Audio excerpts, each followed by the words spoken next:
This NFL update sponsored by the Fantasy Sports Combine. I'll tell you about that exciting event in just a minute. But we have Chad Brown here, who played for the Patriots in, I believe it was 05 and 07. Correct. You played under Bill Belichick. You played with Tom Brady.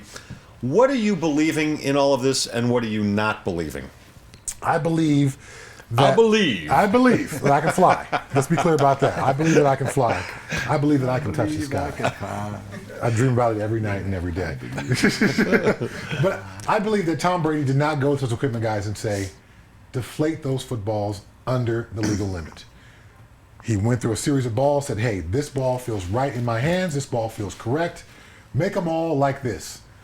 Tom Brady probably had no idea what the PSI rules were. I'm sure most quarterbacks did not know before this all happened. Did those equipment guys perhaps push the line? I think they did. But being inside the Patriots locker room, being a part of that organization, I had never come across a team that prided itself more on doing things the right way. Now, how could that possibly be with Spygate and now with Deflategate? the right way as defined by Bill Belichick. But no, the right way. During the conditioning test, every year before training camp, there's a conditioning test. And my first year there, you were not allowed to flinch, not even flinch during before the whistle blew. So I flinched. We had 20 40s to run. I flinched twice. Willie McGinnis, my fellow linebacker, called me out in front of the whole team. So I had to repeat those 40-yard dashes because they are the Patriots. We do things the right way, is what I was told in my first training camp. As defined by Bill Belichick. And for guys like Teddy Bruschi, for guys like Willie McGinnis, and for guys like Tom Brady, I had never seen them do anything other than the right way. Do they push it as far as they can? They try to take advantage of everything they possibly can? Of course they can. Of course they would. There's a reason why they are the best team over the last 15 years, because they're always trying to find a way to win. But I never saw any instances of cheating in the Patriots locker room. And I think you're right. I believe the way that went down. I will disagree with one point in all that.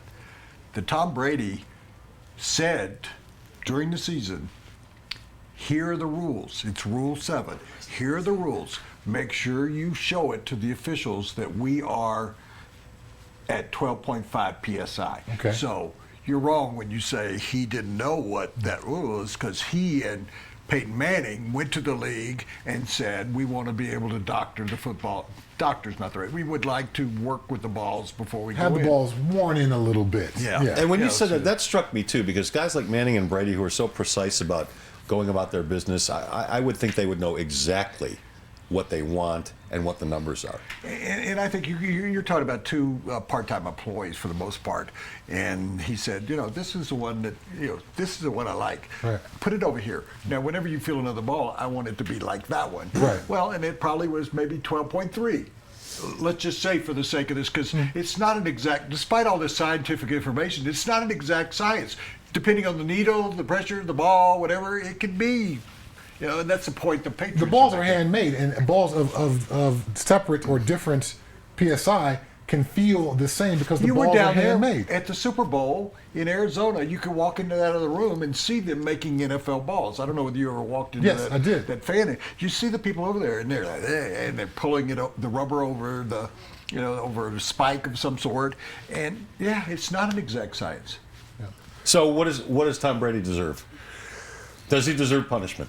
I think he does deserve punishment just because the standard has been set, in this Roger Goodell era of the NFL. You've got to go to New York and go to the principal's office, and you've got to participate somehow, some way. So from a lawyer legal perspective, should he turn over his phone records? Of course not. But in the NFL, which operates outside of the legal system, I think you should be willing to, if you're going to stand up in press conferences and say you're innocent, which he didn't quite exactly do, I think you need to show your innocence and be comfortable enough with the NFL process and how it works to, suffer the consequences if you do not participate in the investigation. He did say, I didn't know anything about it. I didn't have any involvement in that particular game. But you played for three great organizations. Right. Pittsburgh from the 70s, Seattle, look what the Seahawks become, the Patriots. Mm-hmm. What would you say was the reason why? Was there some similarity with the three teams of why they have developed into among the top 5 or 6 best franchises in the league? Did you see a theme through that, a thread? Well, not necessarily a thread that ties them all. They're all kind of different. Because you were there when Seattle was crappy. Yeah, I was. But I was right at the cusp. The year I left, it was the year they went to the Super Bowl. So I was part of the building up process.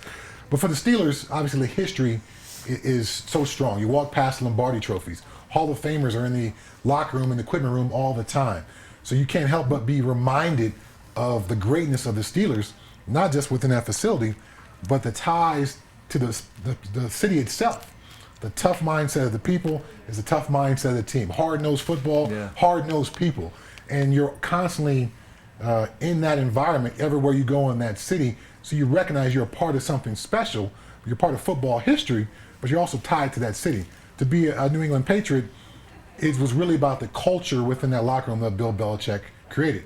So does some of that culture go too far and step over the line? I think we've seen that, and you know, they've been punished for those types of things. But that culture there is what really creates that environment and that winning. And as far as Seattle with the Pete Carroll era, it's about that competitive environment. We're going to go out there and we're going to compete every single day. I'm going to be an intern for the Seahawks this year during training camp, and I'm really looking forward to really being enveloped in that environment and learning what it is firsthand from the inside. Very cool. We'll bring you back, and you'll give us the whole inside scoop on Seattle. We'll bring the playbook back. I won't bring that Hey, back. when you get through interning there, you can join our other interns here if you'd like to. Yeah, we have a spot. Well, you guys there's like 6 of them in here. That NFL update was sponsored by the Fantasy Sports Combine. The Fantasy Sports Combine, it's a new deal, and it's really cool. It's the ultimate experience for serious fantasy sports fans. It's coming this summer to Wynn Las Vegas, July 17th to the 19th. That's a Friday, Saturday, Sunday. And if you go there, you're going to learn a lot about how you should draft for your fantasy football team, and you're going to learn it from people like Adam Schefter, Matthew Berry, the fantasy guru, Brandon Marshall, B. Marsh, the former wide receiver here in Denver, Mike Shanahan and Mike Ditka are going to be there helping you out. I can guarantee Mike Ditka cannot help you draft your fantasy team. A lot more big name football Mm-hmm. folks. You will get an edge in fantasy sports. Get your tickets today at fantasysportscombine.com. Again, that's fantasysportscombine.com.